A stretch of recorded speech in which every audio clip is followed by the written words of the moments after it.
Your Excellency, the President of the Republic of Rwanda and Commander-in-Chief of the Rwanda Defense Force, Honorable Ministers, Members of Parliament, Your Excellencies, High Commissioners and Ambassadors representing your countries in Rwanda, the Governor of the Northern Province, Generals, Officers of our national defense and security institutions, RDF Command and staff, faculty staff.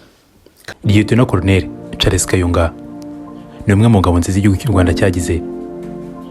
Ni umwe mu ngabo zagaragaje ubutwari budasanzwe ku rugamba, yarwanye henshi hatandukanye kandi agatahukana intsinzi.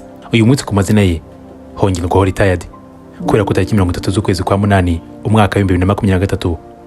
Ku mugoroba w'iyo tariki igisirikare cy'u Rwanda cyasohoye itangazo rigaragaza ko uyu mugabo w'ibigwi bitari bito Lieutenant General Charles Kayonga ari mu bemejwe na nyakubahwa Perezida wa Repubulika Paul Kagame, akaba n'umugaba mukuru w'ikirenga w'ingabo z'u Rwanda ko bajya mu kiruhuko cy'izabukuru. Uyu mugabo ni umwe mu bagabo bakoze akazi gakomeye mu ngabo z'u Rwanda. Izina rye yaryandikishije umurava ndetse n'ubutwari utasanga na benshi, byose akabihuriza hamwe n'ishyaka mu kazi bigatanga umusaruro utapfa gusanga henshi. Retired Lieutenant General Kayonga yayoboye operasiyo nyinshi zitandukanye ku buryo nawe ari umwe mu bagaragaje ubuhanga ntagereranywa ndetse n'ubushobozi mu kuyobora urugamba, bikarenga kuyobora gusa ahubwo bikitwa kuyobora neza urugamba bikagaragazwa n'intsinzi. Lieutenant General Charles Kayonga yayoboye ingabo za RPA zari muri bato ya gatatu zamenyekanye ku izina ry'ikimenya bose, ingabo 600 zakoze iby'indashyikirwa mu rugamba rwo guhagarika jenoside yakorewe abatutsi Mata umwaka w'1994. Ibikorwa yakoze ubwo yari yayoboye izi ngabo ni wino yanditse amateka imbere y'izina rye atazigera na rimwe asibangana na gato. Kumuvugaho bisaba kugira ngo ubuhugutse, ariko gutega amatwi bimuvugwaho nabyo bisaba ubundi buhanga, ariko ntibisaba kwihangana na gato kuko afite amateka yaryohera umusomyi uyumva nawe bikaba nk'ubuki yashyiriwe mu cyayi. Uyu munsi nyemerera tugaruka kuri bimwe mu byaranze amateka ya retired Lieutenant General Charles Kayonga, ubuzima bwe bwite ndetse n'ibindi bitandukanye. Wakoze cyane gukora amahitamo meza yo kubana natwe muri iki kiganiro. Ibuka gukora subscribe kuko ari inkunga idasanzwe ubu tugeneye. Nukuri ikiganiro ukore like, ariko nubona n'abandi cyafasha wibuke gukora share kigere no kuri benshi. Ngiye wumva nitwa Aime Confiance. Bye guys.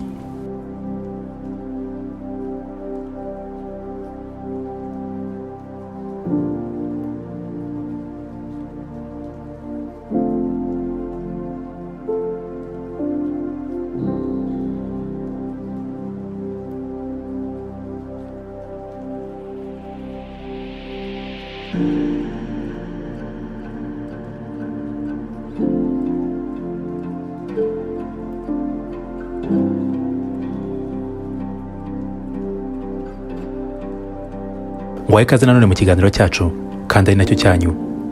Umwite retired Lieutenant General Charles Kayonga yabonye izuba mu mwaka wa 1962.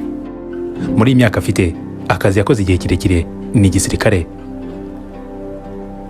Yari umusirikare nk'abandi, yaryaga nk'abandi, yewe akanambara impuzangano imeze kimwe nk'iz'abandi, nubwo amapeti yabaga atandukanye, ariko se we warubonye ipeti rya Lieutenant General bwa mbere. Uyu mugabo nubwo umureba inyuma ushobora kubona ntawe atandukaniye n'abandi, buryo ubirebye gutyo waba wibeshye cyane. Ntibyasaba gukebura kuko amateka yonyine niyo yagukebura. Aho retired Lieutenant General Charles Kayonga atandukaniye na benshi mu bo babanye muri uyu mwuga, nuko rumwe mu bageze ku ntsinzi nyinshi mu ntambara akanazifata. Ibi bikaba bimwe mu byatumye uyu mugabo agirana igihango n'amateka ko benshi mu bazaba bakiriho bazamenya izina rye binyuze mu bikorwa bidasanzwe yagiye akora mu bihe bitandukanye. Uyu mugabo Charles Kayonga yakuriye mu gihugu cy'abaturanyi cya Uganda. Amashuri ye ayigira muri Makerere University, ahakora impamyabumenyi y'ikiciro cya kabiri cya kaminuza muri Arts in Education. Uyu mugabo ari umusore w'ingufu n'ubumenyi mu by'ubwenge, akaba yari impunzi mu gihugu cya Uganda. Yaje gufata icyemezo cyo kwiyunga ku ngabo za Yoweri Kaguta Museveni NRA, wanarwanya akanayobora intambara yo kubohora Uganda. Yarangiye tariki 26 z'ukwezi kwa mbere umwaka w'1946 arwana intambara yo kubohora umujyi wa Kampala ajya ku butegetsi. Uganda birabohowe. Umwaka w'1989 Charles Kayonga yazamuwe mu mapeti ahabwa ipeti rya ofisiye. Ibi yabigezeho ubwo yarimo asoza amasomo mu ishuri rikuru rya gisirikare muri Leta Zunze Ubumwe za Amerika. Iri shuri yizemo ni ishuri rikomeye cyane kandi ridapfa kwigwamo na buri wese. Iri shuri ni ryo shuri umukuru w'igihugu cy'u Rwanda Perezida Paul Kagame yizemo amasomo ahambaye yo kuyobora ingabo kugeza mu mwaka w'1990. Uyu mwaka w'1990 urugamba rwo kubohora igihugu rwaratangiye. Charles Kayonga nawe n'umwe mu bariraye ku ibaba atera iya mbere mu rugamba rwo kubohora u Rwanda. Uyu mugabo kuva mu mwaka w'1990 kuva urugamba rutangiye kugeza mu mwaka w'1994 kugeza u Rwanda rubohowe, yatanze umusanzu ukomeye muri RPA Inkotanyi ndetse n'igihugu cy'u Rwanda muri rusange, ku buryo umurava n'ubuhanga bwe byasize amateka akomeye mu gitabo kinini cy'amateka y'urugamba rwo kubohora u Rwanda. Kuva mu mwaka w'1990 Charles Kayonga yagiye ahabwa inshingano n'umugaba mukuru w'ingabo za RPA Inkotanyi General Major Paul Kagame zo kuyobora ingabo, kandi byagiye bimuha kuzamuka mu ntera kuko yatangiye kuyobora za platoon kugeza ageze ku gihe cyo kuyobora batayo. Icyizere yagiye agirirwa na Afande Peace ni kimwe mu byazamuye ubuhangange bwe kugeza ubwo yagiriwe icyizere cyo kuyobora batayo ya 3 y'ingabo 600 zaje Kigali muri CND. Mbere y'uko ngusobanura byinshi kuri uyu mugabo, nyemera duhera ubundi kugira ngo izi ngabo 600 zize muri CND byaturutse ku masezerano y'amahoro ya Arusha yasinywe hagati ya Leta y'u Rwanda yaririho muri icyo gihe n'umuryango wa RPF Inkotanyi. Yashyizweho umukono tariki 4 z'ukwezi kwa 8 umwaka w'1993. Ibyo RPF na Leta y'u Rwanda yaririho muri icyo gihe bemeranyijweho harimo gusaranganya ubutegetsi haba mu nzego za politike ndetse n'iz'igisirikare. Hagombaga kubaho igisirikare gihuriweho n'ingabo zabaga muri RPF Inkotanyi ndetse n'ingabo za Leta yaririho muri icyo gihe. Hagombaga kandi kubaho guverinoma y'abaminisitiri ndetse n'inteko ishinga amategeko ihuriweho n'impande zombi. Byavugwaga ko hazabaho kurahira ku mugaragaro hagashyirwaho iyo guverinoma nyuma y'igihe kirekire. Ibyo bitegerejwe igihe cyarashyize kiragera, maze umuhango wo gushyiraho iyo guverinoma no kurahiza abagombaga kujyamo ushyirwa tariki 30 z'ukwezi kwa 12 umwaka w'1993. Ubwo abanyapolitiki bagomba kujya muri iyo guverinoma birumvikana ko bagombaga kurahira kandi bigakorerwa i Kigali. Ubwo rero abanyapolitiki ba RPF Inkotanyi bagombaga kuva mu bice byabo byagenzurwaga na RPA Inkotanyi, aho benshi bari batuye ku murindi w'Intwari mu cyahoze ari perefegitura ya Byumba, ubu ni mu karere ka Gicumbi. Gusa nubwo umuryango wa RPF Inkotanyi wasabye kohereza abanyapolitiki bawo i Kigali, banasabye kohereza ingabo zo kubarindira umutekano ndetse biremerwa. Ubwo nibwo umugaba mukuru w'ingabo General Major Paul Kagame yatanze itegeko ry'uko muri batayo zose za RPA Inkotanyi hatoranywamo abasirikare beza kurusha abandi bagera kuri 600 bagombaga kujya i Kigali kurinda abanyapolitike babo. Itegeko General Major Paul Kagame cyangwa se Afande Peace nk'uko bakundaga kumwita, kwari ugutoranya abahambaye bakaba beza cyane mu beza mu ngabo za RPA Inkotanyi.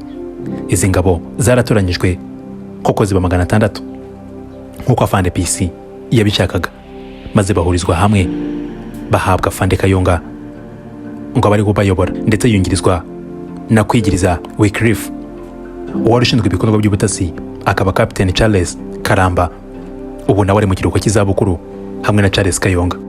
Wycliffe yarageze ku ipeti rya General Major, uyu munsi akaba ari ambasaderi w'u Rwanda mu gihugu cya Ethiopia no muri Afurika yunze ubumwe. Izi ngabo 600 zagabanyijwe muri kompanyi 6, bisobanuye ko buri kompanyi yari igizwe n'abasirikari 100. Kompanyi ya mbere yari CHUI yari yobowe na Major Rugambwa Clever. Iya kabiri yari Tigers yari yobowe na Captain Kagame Andrew. Kompanyi ya gatatu yari Eagles yari yobowe na Major George Rwigamba. Iya kane yari Simba yari yobowe na Major Gapfizi Aloys. Kompanyi ya gatanu yari Support ikaba inyunganizi yo yari yobowe na Captain Musisi.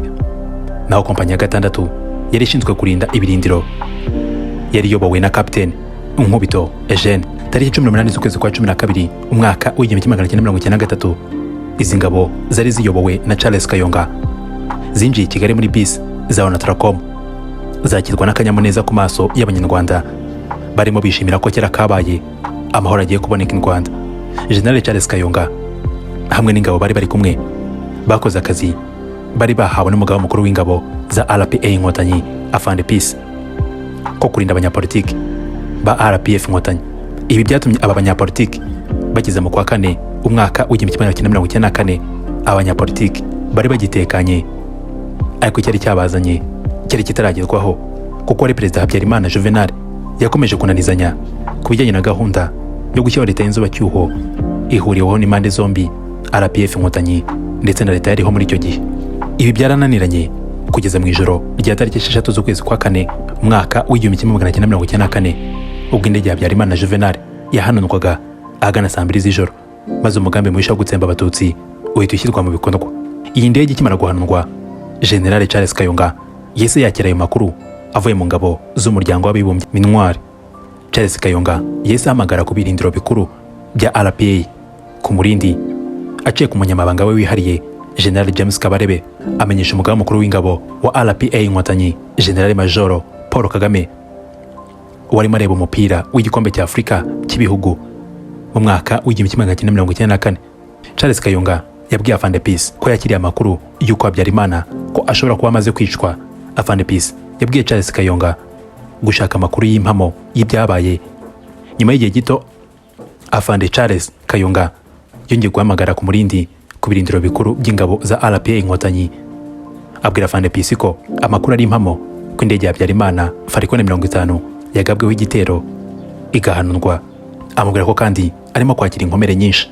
Kuva ubwo ingabo 600 za RPA Inkotanyi zari muri CND zatangiye kugabwaho ibitero biturutse mu birindiro bitandukanye bya gisirikare, harimo n'ibyaturukaga muri Camp Kigali ahabarizwaga umutwe w'abajepe bari bashinzwe kurinda umukuru w'igihugu. Ibisasu kandi byaturukaga muri Camp Kanombe, Camp Kigali, Camp Kami, ikigo cya gendarmerie cyari ku Kacyiru, utibagiwe n'imbunda rutura zari zishinze ku misozi nka Rebero, Jari ndetse na mo Kigali.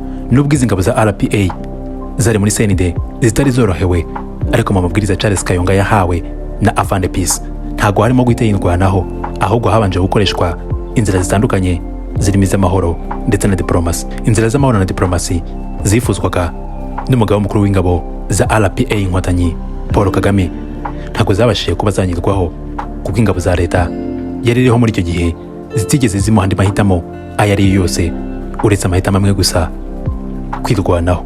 Tariki ya 7 z'ukwa kane umwaka w'1994 General Major Paul Kagame yahaye amabwiriza Afande Kayonga yo kuba yatangira kwirwanaho, maze Lieutenant Colonel Charles Kayonga ahita aha amabwiriza abahungu be bari muri kompanyi ya CHUI yo gusohoka bagahangana n'ingabo zarindaga umukuru w'igihugu Habyarimana. Aba basore bo muri kompanyi ya CHUI batanze amaraso yabo, ubwenge bwabo ndetse n'ubuhanga bwabo bwose bahangana n'abajepe bari beza mu ngabo zose za FAR, bari bafite imyitozo ihambaye n'ibikoresho karahabutaka. Iyi kompanyi ya CHUI yahanganiraga n'abajepe ba FAR aho basuye umunsi wa none Convention Center ndetse na Kigali Hate. Afande Kayonga yabayoboranye ubutwari, ubuhanga bukomeye, nabo bitwara nk'inkotanyi koko. Hiyongereyeho serivisi z'agatangaza za David Dukwabinubi wahahamuye akanahabya bikomeye abajepe ba Habyarimana akoresheje imbunda ye yari iri hejuru kuri CND. Izina rye ryarazamutse rireshya n'ubwitange bwe ku buryo n'uyu munsi wa none ikibumbano cyamwubakiwe kirimo byo ba mukerarugendo basura umunsi ku munsi iyo bashaka gusobanukirwa neza iby'urugamba rutari rworoshye na gato rwo guhagarika jenoside yakorewe abatutsi Mata umwaka w'1994. Ingabo za RPA Inkotanyi zahanganye n'abasirikare ba Habyarimana biratinda, maze kwinjira muri CND no gufata ingabo za RPA Inkotanyi bibabera inzozi batigeze banakabya na gato, kuko batigeze batera intambwe ntoya yewe n'imwe babigeraho kugeza ubwo igihugu cyose cyamaraga kubohondwa. Ubwo urugamba rwa kompanyi ya CHUI rwari rurimbanyije, Afande Charles Kayonga yatanze itegeko ry'uko kompanyi ya Eagles yakwerekeza i Remera gutabara abatutsi bari muri stade. Hakaba hari mu birindiro by'ingabo z'umuryango w'abibumbye MINUAR byari byahungiyemo Faustin Twagiramungu. Itegeko ryateganyaga ko azaba minisitiri w'intebe muri guverinoma y'inzibacyuho. Iyi kompanyi ya Eagles yahanganye bikomeye na FAR, ariko birangira ifashe igice cya Remera cyose, maze bariyeri bahita bayishinga kuri Hotel Shelando. benshi bazi nko kwa Rando. Ku rundi ruhande, Lieutenant Colonel Charles Kayonga amaze guha amabwiriza Eagles, yanahaye amabwiriza Tigers yo guca iruhande rw'iburyo rwa CHUI yarimo indwanira kuri Kigali Heights ndetse na Convention Center ikagana mu bice bya Kacyiru ikajya guhangana n'ikigo cya Gendarmerie cyari ku Kacyiru. Ubwo ko ni nako Simba yahawe itegeko ryo guca Nyarutarama bakajya gufunga inzira y'ingabo za Habyarimana zari buturuke mu kigo cya Kami zije kugaba ibitero kuri Sende. Mu gihe Kigali byari bimeze gutyo, umugaba mukuru w'ingabo za RPA Inkotanyi nawe yabonaga amakuru isegonda ku isegonda. Nk'umunyarwanda wari ufite u Rwanda ku mutima kandi intego ze zikaba zari kubohora igihugu no guhagarika jenoside, ubwo bari mu Miyove yahise yohereza batayo 3 i Kigali. Izo zikaba zarimo icyitwa Alpha yari ifite inshingano zo kwihuta igatabara abasirikare 600 bari bayobowe na Afande Charles Kayonga. Ku muvuduko udasanzwe, ku mugoroba wa tariki 10 z'ukwezi kwa 4 umwaka w'1994, ingabo za batayo ya Alpha yari yobowe na Afande Samukaka zari zisesekaye muri Senide, maze basanga abasore bo mu Nkotanyi 600 bihagazeho bitavugwa, yewe bahagaze nk'inkotanyi koko. Ubuzima, ubwenge ndetse n'imbaraga zabo byabaye ibikuta bikomeye cyane byarenze Senide. Ubwo Lieutenant Colonel Charles Kayonga ndetse na Samukaka bafatanyije na batayo zabo zombi bakomereza urugamba rutari rworoshye na gato rwo guhagarika jenoside, ndetse batayo ya 3 yari yobowe na Afande Charles Kayonga yesi yahabwa amategeko yo gufata umusozi wa Rebero. Mu ijoro rya tariki 12 z'ukwezi kwa 4 umwaka w'1994, kompanya ebyiri zayo zihanije bidasubirwaho ingabo za FARC zari zirinze uyu musozi wa Rebero, birangira zinawufashe. Mu kwezi kwa 6 umwaka w'1994, umugaba mukuru w'ingabo za RPA Inkotanyi General Major Paul Kagame ategeka bato ya Bravo yari yobowe na Colonel Dodo, ikaba yararwaniraga kuri Jari. Iyi batayo yategetswe kuvayo yahise isimbundwa na bato ya 7 yari yobowe na Colonel Bagire. Iyi batayo yari yobowe na Colonel Dodo ikimara kuva kuri Jari yahise inahabwa umuyobozi mushya ari we Lieutenant Colonel Kayonga Charles. Ubwo yageraga muri iyi batayo, iyi ntwari zidasanzwe za Bravo, Afande Kayonga yagejejweho igitekerezo n'izi ngabo cyo kubohora abari muri Saint Paul. Kayonga niwe yakigejeje kuri Afande Peace wari umugaba mukuru w'ingabo za RPA Inkotanyi. Nawe nyuma y'ubushishozi bwe yari yihariyeho yatanze uburenganzira bwo gukora iyo operation. Harakorwa abatutsi basaga 4,000 bari muri Saint Paul. Kuva ubwo Afande Charles Kayonga yayoboye batayo ya Bravo kugeza ingabo za RPA Inkotanyi zihagaritse jenoside yari irimo gukorerwa abatutsi ndetse zinabohora igihugu cyose bidasubirwaho. Umuturage wese abona ijambo. Jenoside imaze guhagarikwa ndetse n'igihugu kimaze kubohorwa mu buryo bwuzuye, Charles Kayonga hamwe n'abandi bari bafatanyije akazi batangiye kubaka igihugu.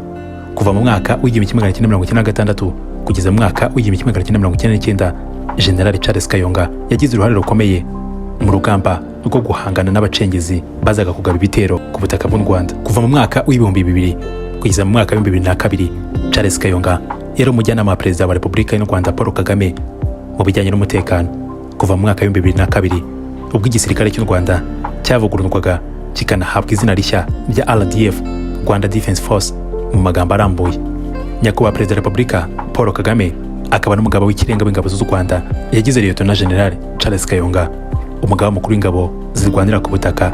Uyu mwanya wamazeho imyaka 8 kugeza mu mwaka w'2010.